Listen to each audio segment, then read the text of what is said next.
నేనే ముఖ్యమంత్రి ఎట్లా ముఖ్యమంత్రి కొనసాగుతూ నాకు అర్థం కాలే. నీకు ఒక్క క్షణం కూడా సీట్లో కూర్చోవడానికి అర్హత లేదు.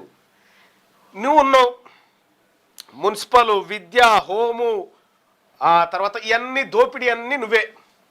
నీకు దోపిడీలో ఉన్న ఎక్స్పీరియన్సు, నీకు చీటింగ్లో, బ్లాక్మెయిలింగ్లో ఉన్న ఎక్స్పీరియన్స్ పరిపాలనలోనైతే లేదు. అంటే జగమెరిగిన సత్యం అది. కాబట్టి రేవంత్ రెడ్డి గారు మీరు బీసీల ద్రోహిగా గద్దె దిగబోతా ఉన్నారు. చరిత్రలో నువ్వు రాసి పెట్టుకో.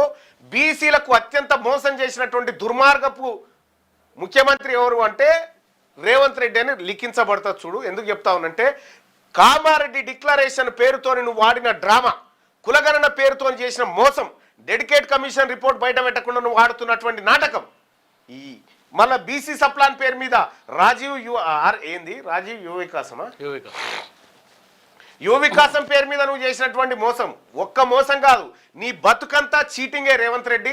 నీ చీటింగ్ ముఖ్యమంత్రితనాన్ని ఖచ్చితంగా 2028 దాకా కూడా భరించడానికి సిద్ధంగా లేదు జనం. నువ్వు నిరుద్యోగులను మోసం చేస్తీవి, నువ్వు ఉద్యోగస్తులను మోసం చేస్తీవి, నువ్వు మోసం చేయని వర్గమేది. ఇవాళ ఏది ఒక భూములకు సంబంధించినటువంటి పర్మిషన్లు కావాలంటే నీ అన్న పర్మిషన్ కావాలి, నా దానికి నీ తమ్ముని పర్మిషన్, ఒక్కొక్క డిపార్ట్మెంట్ ఒక్కోటి పంచుకొని తింటా ఉన్నాడు. కసరుగా అక్కినాడు అక్కిస్తాం ఏదో నాడు. ఎందుకు తొందరపడుతున్నావు తాత? కానీ ఒకటి 28 లోపే నీదేమైనా ఉంటే దులుపుకొని వెళ్ళిపో.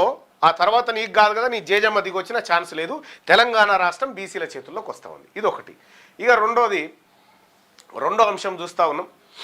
మున్సిపల్ ఎన్నికల్లో రేవంత్ రెడ్డి గారు లొటపీస్ కాదు, ఏం ఏకఛత్రాధిపత్యమే అనేది. నీవు సిట్టింగ్ స్థానమైన మల్కాజ్గిరిలో ఒక్క ఎమ్మెల్యేని గెలిపించుకోలేకపోయినావు. Sitting MP Congress party చేజారిపోయింది.